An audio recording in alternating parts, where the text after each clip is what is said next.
Olha, a gente recebe agora aqui no X da Questão a Karen Neri, que você que nos acompanha já viu aí nos episódios anteriores, né? A gente já trouxe conteúdos fantásticos dela. Ela é fundadora do movimento Pais e Professores, de olho no material didático. Karen, muito obrigada, né? Primeiro, pela oportunidade de estar aqui conosco, sendo entrevistada aqui, conversando com os nossos espectadores, os nossos seguidores. Karen, eu queria entender como é que começou essa história. Assim, você viveu na pele, você percebeu doutrinação. Como é que começou para você? Como é que você despertou para essa preocupação com relação ao material didático? Olha, eu sou uma mãe como todas as outras. Eu trabalhava muito, sempre me dediquei muito à minha família. E um belo dia, por conta da pandemia, nós ficamos boa parte na fazenda, que eu sou veterinária e pecuarista, e eu tive que olhar o material didático do meu filho para ver se precisaria de cola, aquela coisa, né, gente? Tesoura, nada demais. E aí eu encontrei feminismo. Um feminismo velado, mas feminismo.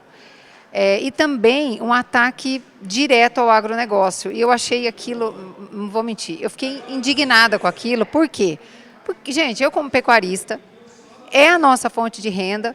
Como que a escola, né, no caso o material didático, estava ensinando... olha, eu vou usar uma palavra, estava desinformando o meu filho a respeito da realidade do agronegócio. Então eu fui até a escola, conversei com a diretora, e ela falou, olha, não é uma impressão sua, tá? Não é uma impressão, é a realidade. Hoje nós temos uma vasta opção de materiais didáticos, mas todos falam mais ou menos a mesma coisa. Então eu cheguei em casa convencida de que, tudo bem, vou continuar meu trabalho, né? Mas eu achei um pouco injusto ter todas essas informações e não falar para os outros pais. Então eu comecei a abrir meu perfil pessoal e aconteceu uma coisa muito interessante que eu vou contar para vocês. Meu perfil era pequeno, eram 500 pessoas, e quando eu comecei a falar, aconteceu uma coisa impressionante. De 500 pessoas baixou para 350. As pessoas começaram a parar de seguir, porque de uma certa forma a verdade, ela incomoda. E eu trago muito, eu falo muito da responsabilidade dos pais na educação dos seus filhos, em não terceirizar a educação para a escola, para babá. E aí eu mexi na ferida e com o tempo a coisa foi crescendo. Hoje nós somos em torno de 45 mil pessoas, então tá dando certo.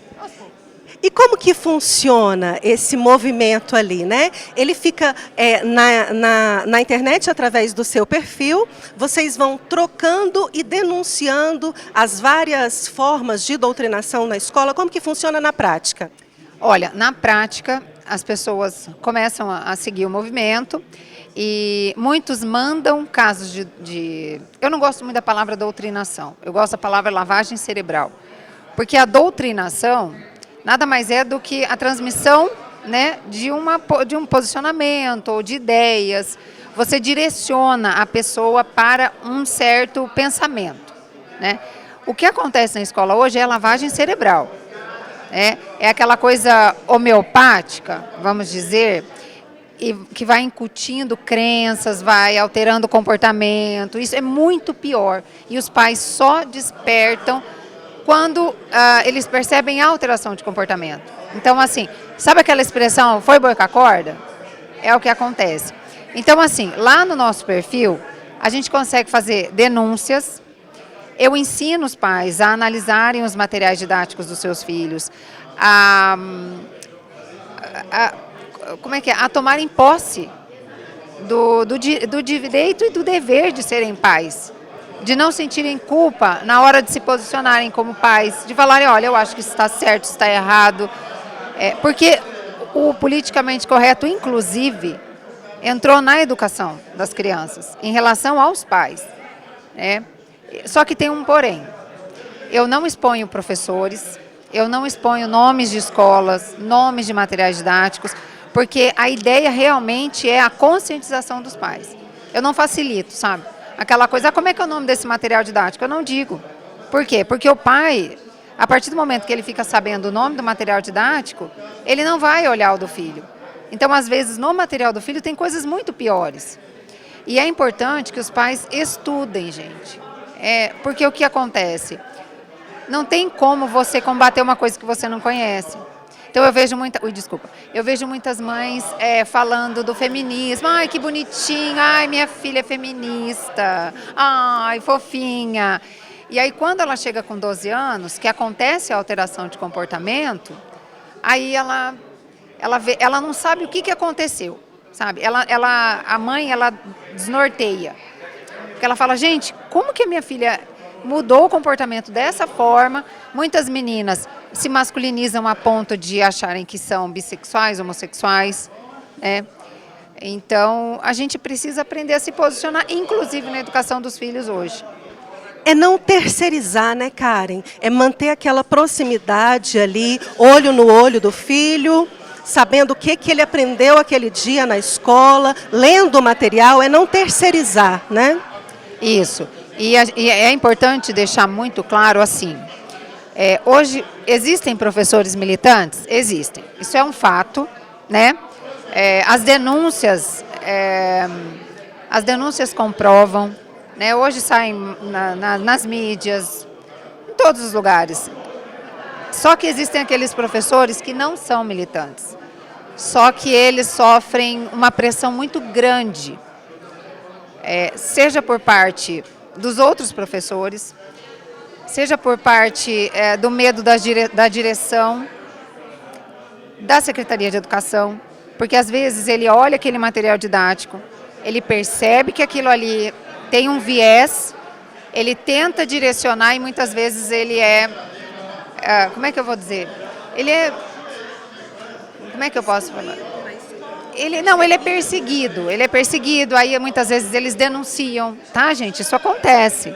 Por isso é importante que os pais também, além de tomarem posse, tá? Porque assim, gente, a primazia da educação é da família. Não interessa o que o Estado fala, não interessa o que professor, não interessa. A primazia é nossa. E pai também é professor. Na verdade, ele é o primeiro professor, né? A mãe e o pai é o primeiro professor, lá desde pequenininho, quando vai tirar fralda, lá quando vai ensinar a ser educado, né? Ele é o primeiro professor. E a gente tem que lembrar que, às vezes, o professor, ele quer lutar por uma causa, só que ele esquece que ele também é pai, ele é tio, ele é filho, né? E ele também não iria gostar se o seu filho sofresse uma lavagem cerebral pelo professor que tem uma posição ideológica diferente da dele.